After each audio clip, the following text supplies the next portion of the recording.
눈에 보이는 당장의 이익이 중요한 것이 아니다. 눈에 보이는 당장의 이익이 중요한 것이 아니다라는 제목으로 말씀 전하겠습니다.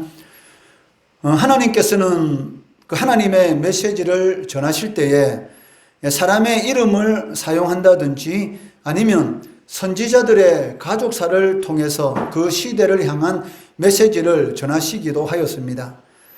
특히 선지자는 말로뿐만이 아니라 삶을 통해서도 하나님의 뜻을 선명하게 드러내어야 하였기 때문에 선지자의 지극히 개인적인 부분까지도 하나님께서 사용하셔서 메시지를 전하도록 하는 것을 성경을 통해서 우리는 살펴볼 수가 있습니다. 오늘 본문 말씀에서도 하나님께서는 이사야 선지자가 낳을 아이 이름을 통해서 하나님의 메시지를 선포하고 계십니다. 1절 말씀해 보시면 여호와께서 내게 이르시되 너는 큰 서판을 가지고 그 위에 통용 문자로 마헬살랄 하스바스라 쓰라라고 말씀하고 계십니다. 하나님은 이사야 선지자에게 큰 서판, 즉 큰 동판을 가리키는데 그 큰 동판에 통용 문자로, 즉 일상적으로 쓰는 문자, 즉 누구든지 이해할 수 있는 그러한 글을 통해서 마헬살랄 하스바스라는 글을 기록하라라고 말씀하고 계십니다.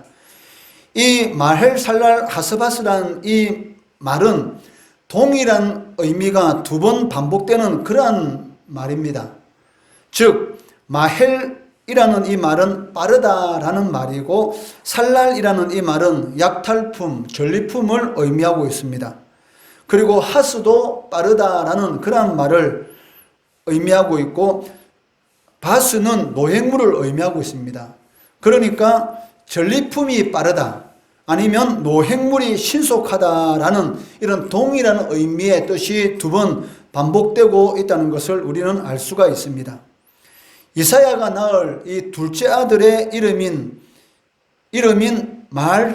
마헬살랄 하스바스, 이 말은 이사야 선지자가 낳을 둘째 아들의 이름인 동시에 아람과 북이스라엘이 아수르에 패망하게 될 것이고 그로 인해서 노략물이 아수르로 신속히 옮겨질 것이다 라는 그런 예언의 경고의 말씀이라는 것입니다.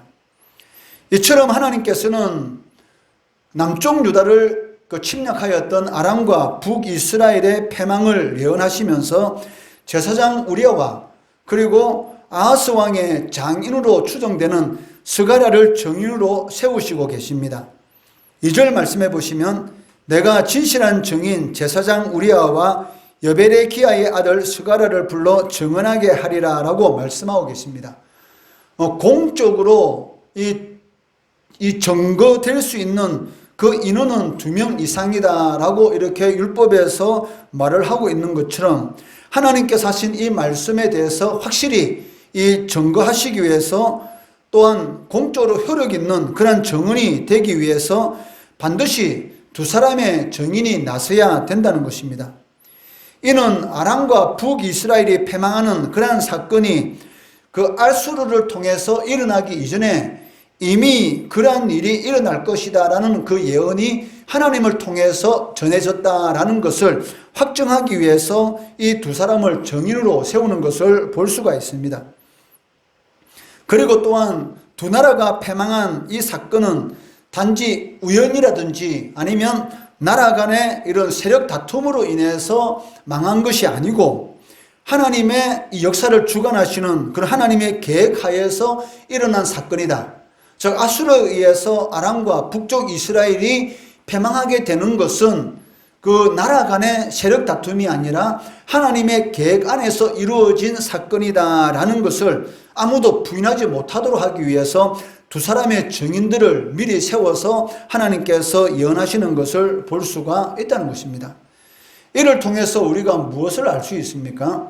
이 세상에서 일어나는 모든 일들은 하나님의 계획 안에서 하나님의 허락하심 안에서 일어난다라는 것을 우리는 알 수가 있다는 것이죠. 이사야가 아들을 낳자 하나님께서는 그 아이의 이름을 마헬살랄 하스바스라라고 짓도록 명령하십니다. 3절 말씀해 보시면 내가 내 아내를 가까이 하며 그가 임신하여 아들을 낳은지라 여호와께서 내게 이르시되 그의 이름을 마헬살란 하스바스라 하라라고 말씀하고 계십니다. 이것은 아람과 북이스라엘의 패망에 대한 그러한 이 예언을 통해서 남쪽 유다에 대해서도 다시 한번 하나님께서 심판의 메시지, 즉 바로 하나님에 순종하지 않고 하나님을 바라보지 않고 우상을 섬기고 하나님의 말씀에 합당한 그러한 삶을 살아가지 않는다면 아람과 북쪽 이스라엘처럼 패망하게 될 것이다 라는 것을 남유다에게도 똑같이 경고하는 그런 메시지다라고 할 수가 있다는 것입니다. 이제 막 태어난 아이가 자라서 아빠, 엄마라고 말하기 전에 아수르는 아람을 정복하고 북이스라엘을 무너뜨리게 될 것입니다. 4절 말씀해 보시면 이는 이 아이가 내 아빠, 내 엄마라 부를 줄 알기 전에 다메섹의 제물과 사마리아의 노랑물이 아수르 왕 앞으로 옮겨질 것입니다 라고 말씀하고 있습니다. 다메섹의 제물이라는 것은 바로 아람이 패망하게 될 것을, 그 아람이 가지고 있는 모든 제물들이 아수르로 신속히 옮겨질 것을 말하는 것이고, 사마리아는 북쪽 이스라엘을 말합니다. 저 북쪽 이스라엘이 패망함으로 인해서 그 북쪽 이스라엘이 가지고 있었던 모든 것들이 바로 아수르로 이렇게 전리품으로 신속히 빼앗길 것을 말씀하고 있다는 것입니다. 유다 백성들은 당연히 이 아람과 북이스라엘이 망하는 것을 보면서 즐거워할 것입니다. 왜냐하면 아람과 북이스라엘 연합군들이 남쪽 유다를 너무나 고통스럽게 만들었기 때문입니다. 그런데 문제는 남쪽 유다가 이처럼 즐거워할 수 있는 그 원인이 누구에게 있었습니까? 바로 하나님께 있었다는 것이죠.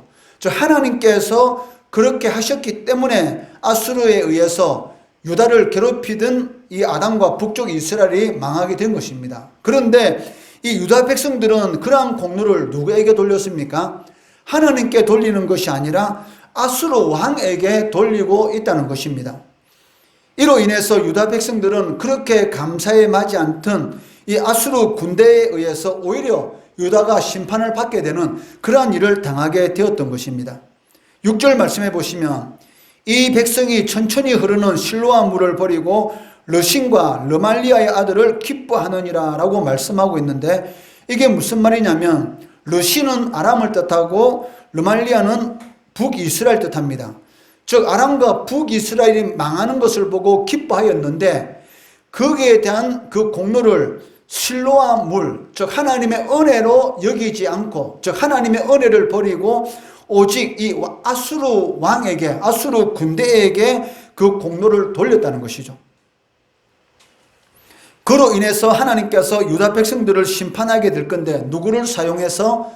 바로 그렇게 감사해하고 공로를 돌렸던 바로 아수르를 사용하셔서 하나님께서 유다 백성들을 심판하시겠다라고 말씀하고 계시는 것이죠. 이 말씀을 통해서 우리가 알 수 있는 것은 무엇입니까? 우리가 신앙생활을 하면서 물론 사람의 도움을 받을 수도 있습니다.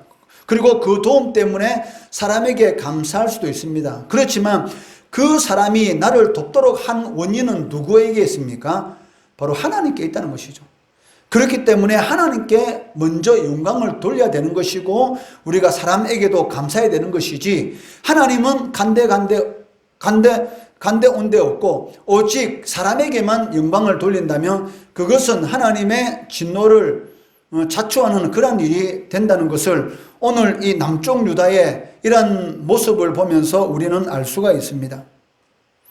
7절 8절 말씀해 보시면 그러므로 주 내가 흉용하고 창이란 큰 아수 곧 아수르 왕과 그의 모든 위력으로 그들을 뒤덮을 것이라. 그 모든 골짜기에 차고 모든 언덕에 넘쳐 흘러 유다에 들어와서 가득하여 목에까지 미치리라.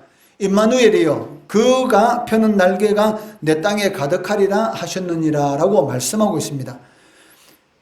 아수르가 남쪽 유다를 침략해서 이 남쪽 유다를 고통스럽게 할 건데 어느 정도까지 고통스럽게 만드냐면 물이 목에까지 찰 정도로 고통스럽게, 조금만 더 물이 차면 어떻게 됐습니까? 숨 못 쉬고 죽는 것이죠. 그런데 죽지 않을 만큼의 고통까지 남쪽 유다가 그러한 고통을 당하게 될 것이다 라고 하나님께서 말씀하고 계신다는 것입니다. 이 예언대로 히스기야 왕 14년에 BC 701년에 아수르 왕 사네립이 유다를 침략하게 됩니다. 그리고 예루살렘 성이 이 포위됨으로 인해서 완전히 멸망하는 그 순간까지 갔을 때에 히스기야가 하나님 앞에 간절히 기도하고 또 히스기야 왕의 그 용기로 말미암아 멸망 직전에 이 예루살렘 성이 구원받는 그런 하나님의 역사가 나타나는 것을 볼 수가 있었던 것입니다. 이처럼 이러한 일들은 오늘날에도 일어나게 된다는 것입니다.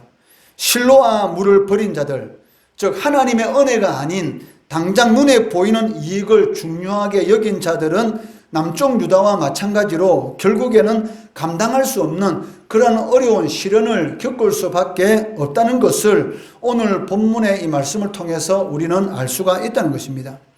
그렇기 때문에 성도라면 어떻게 됩니까? 남쪽 유다 백성들이 눈에 보이는 아수르를 의지할 것이 아니라 하나님을 바라봐야 되는 것입니다. 왜? 하나님께서 모든 사람들의 마음을 감동시키시고 그를 통해서 구원의 역사, 은혜의 역사를 일으키시기 때문입니다. 그렇기 때문에 내가 진실한 성도라면 눈에 보이는 당장의 이익이 아니라 하나님께서 제시하는 방법, 즉 하나님의 말씀에 따라서 순종하며 살아가야 한다는 것입니다. 그러한 삶을 살아갈 때에 나가도 복을 받고 들어와도 복을 받고, 그리고 8절 말씀에 기록된 대로 임마누엘이여 그가 펴는 날개, 즉 하나님께서 펴시는 그 날개 아래에서 환난을 피하고 하나님의 보호하심과 하나님의 구원하시는 그런 은혜를 누릴 수가 있다는 것이죠. 이것을 여러분들 꼭 명심하시고 신앙생활을 해나가는 가운데 눈에 보이는 그런 이익들이 당장 나에게 유익하다라는 그런 생각이 들 때가 있습니다. 그럴 때마다 먼저 어떤 생각을 해야 됩니까? 하나님은 어떻게 생각하실까? 예수님이라면 이러한 상황 가운데서 눈에 보이는 당장의 이익에 마음을 빼앗길까? 아니면 또 다른 하나님의 뜻이 있는가? 먼저 하나님의 말씀에 비추어서 생각을 해보실까? 라는 생각을 항상 하고 눈에 보이는 그 이익이 중요한 것이 아니라 하나님께서 우리에게 제시하는 그 방법에 따라서 살아가야 한다는 것이죠. 그러할 때에 임마누엘의 하나님, 우리의 삶 가운데 역사하시고 보호하시고 은혜를 베풀어 주시고 복 주시기를 기뻐하시는 그런 하나님의 은혜를 체험할 수 있다는 것입니다. 이러한 은혜를 체험하시는 우리 성도 되시기를 주의 이름으로 축원합니다.